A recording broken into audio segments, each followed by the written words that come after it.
तो वहीं मेरठ में कई रूटों पर रोडवेज बसों के संचालन की अनुमति है। वहीं डग्गा मारी वाहन ऐसे रूटों पर हैं जहां पर रोडवेज के अलावा अन्य बसों का संचालन प्रतिबंधित है। कई डग्गा मार बस के संचालकों ने बसों का रंग रोडवेज बस पर जैसा कर लिया है। इन पर उत्तर प्रदेश परिवहन की जगह उत्तर प्रदेश परिवार या इसी से मिलता जुलता नाम लिखवा लिया है। रंग देखकर यात्री अनुमान नहीं लगा पाते हैं कि यह रोडवेज की बस नहीं है या फिर उसमें सवार हो जाते हैं। यात्रियों से अनाप शनाप भी किराया वसूला जाता है। खुलेआम चल रही है बसें, आम लोगों को नजर आ रही है, लेकिन आरटीओ और ट्रैफिक पुलिस को नजर नहीं आ रही। हमारे संवाददाता ने बस में यात्रियों से बातचीत की।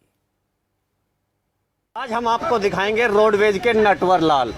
कहने का मतलब यह है, रोडवेज के नाम से लोगों को सबसे बड़ी उगाही की जाती है। रोडवेज के नाम पर लोगों को भड़काया जाता है, लोगों को अनदेखा किया जाता है, लोगों को परेशान किया जाता है। सबसे बड़ी बात यह कि आज हम इस बस में मौजूद हैं। इस बस में हूबहू ये बस बिल्कुल रोडवेज की तरह लगती है और रोडवेज को इसको देखने के बाद में लोगों चकमा खा जाते हैं और इसमें अंदर चले जाते हैं। इसमें बैठने के बाद में कुछ दूरी पर जब चलते हैं तो इनसे टिकट लिया जाता है। जब टिकट इनको नॉर्मली हाथ से लिखकर इनको दिया जाता है तो उसके बाद में लोगों का ऑब्जेक्शन होता है कि आखिर हमें रोडवेज का टिकट क्यों नहीं दिया जा रहा। तो ये इनको बहला फुसलाकर कुछ ना कुछ चार बातें बता देते हैं। उसके बाद में मुसाफिर को क्या करना होता है कि फिर मजबूरन उसमें बैठना होता है। जो ज़बरदस्ती इन लोगों को धांधली बहुत बुरी तरह से इनको फंसा दिया जाता है। लेकिन अब लोग करें तो करें क्या करें। हमारे साथ कुछ लोग मौजूद हैं, यहाँ पर मुसाफिर मौजूद हैं। हम उनसे बात करेंगे कि आखिर आपने इस बस में आप बैठे हैं तो रोडवेज के नाम से बैठे हैं या प्राइवेट के नाम से?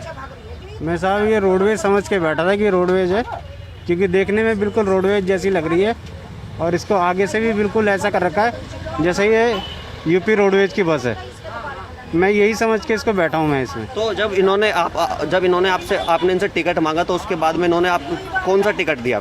सर इन्होंने ये हैंड रिटन वाला जो है एक टिकट दिया है मुझे, जो बाई हैंड लिखा हुआ है और जिस पे ना तो कोई दूरी लिखी है, ना कोई डिस्टेंस लिखा है और ना कोई फेयर। तो इसमें आपने इनसे कहा कि भाई मैं तो रोडवेज समझ के बैठा हूँ, तो आप ये क्या टिकट दे रहे हैं? बोले जी और दूसरी आपको बैठना है तो बैठो, आपको पहुँचा देंगे और ज़्यादा जल्दी है तो जो इन्होंने टिकट की फीस ली है वो कितनी ली है? वो 60 रुपये लिए हैं मुझे मोहन नगर से मेरठ के आने के। रोडवेज में भी इतना ही लगता है शायद, मैं पहली बार आ रहा हूँ जी इधर।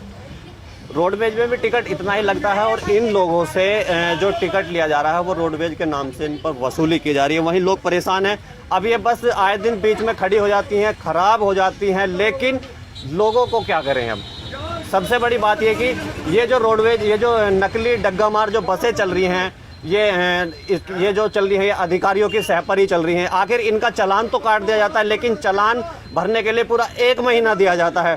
उस 1 महीने में जो फीस इनको दी जाती है चालान की, वो 1 दिन में धड़ल्ले से चलाने के बाद में 1 दिन में वो फीस वसूल हो जाती है। सबसे बड़ी बात यह कि इसमें जो अधिकारियों की सांठ-गांठ से ये बसें चल रही हैं और लोगों को परेशान किया जाता है, झुकलाया जा रहा है। सबसे बड़ी बात है कि यहाँ पर आप खुद देख सकते हैं कि यात्री कितने परेशान हो। और ये बस खराब होकर रास्ते के बीचों बीच खड़ी है। आखिर रोडवेज बस की अगर सुविधा होती तो ये लोग परेशान थोड़ी होते। अगर रोडवेज होती तो शायद दूसरी बस आती, उनको तुरंत लेकर चली जाती। रोडवेज के नाम से पैसा भी लिया जा रहा है, लेकिन लोगों को सबसे बड़ी दिक्कत यही आ रही है कि आखिर प्रशासन कब सुध लेगा, कब इन डग्गा मारों को लगाएगा कि अंकुश लगाएगा, कब इन लोगों को जो शुद्ध है, जो जिस प्रकार से। अम्मा जी से बात करेंगे। अम्मा जी, आप परेशान हैं, गाड़ी खराब हो गई है, तो आप क्या कहेंगे? भैया हमने तो पहुंचाना चाहिए, इसके हाथ है ने पैसे लिए। कितने पैसे लिए? आप तो कहाँ से बैठी हैं? आप? हम यहाँ से बैठे थे गाजियाबाद से। रोडवेज समझ के बैठे थे? हाँ हाँ हम तो सरकारी बस सब समझ के बैठे थे। मन के लिए सरकारी है तो अब क्या दिक्कत है? कहाँ भी सरकारी बस गया था क्या? हाँ हाँ सरकारी बस ही कहा था ना इसने कुछ ना कही। हम ही जाने मन के लिए सरकारी बस चल रही है। हाँ, देखने में सरकारी।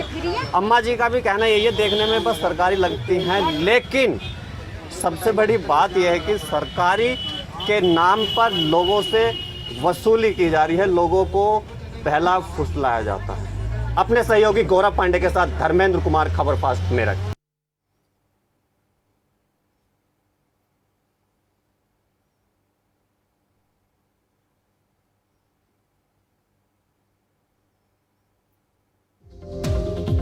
चलिए इसी बीच आपको एक बड़ी खबर से अवगत कराते हैं। बड़ी खबर आपको बता दें, चंडीगढ़ से आ रही है। बड़ौदा उपचुनाव को लेकर बीजेपी की बैठक, तो बड़ी जानकारी आपको बता रहे हैं। चुनाव आयोग ने बड़ौदा उपचुनाव को लेकर तारीखों का ऐलान कर दिया है, जिसको लेकर सभी राजनीतिक दलों में सरगर्मियां बढ़ सी गई हैं और इसी को लेकर बीजेपी बैठक कर रही है, जिसमें प्रदेश अध्यक्ष ओपी धनखड़ बैठक में मौजूद हैं। तो बीजेपी कार्यालय पर बैठक चल रही है, यहां तक कि संगठन मंत्री सुरेश भट्ट भी बैठक में मौजूद हैं। तो बड़ौदा उपचुनाव की तारीखों के ऐलान के साथ ही सभी राजनीतिक दलों में सरगर्मियां बढ़ सी गई हैं और उद्देश्य यही है कि किस तरह से राजनीतिक दल जमीनी स्तर पर मजबूत हो सके। फिलहाल मुझे दीजिए इजाजत, देखते रहिए खबर फास्ट।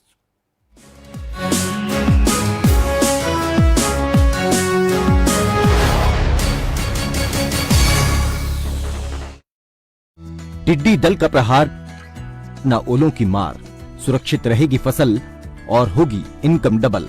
बेहतरीन तकनीक से poly house, net house, green house और ड्रिप इरिगेशन लगवाने के लिए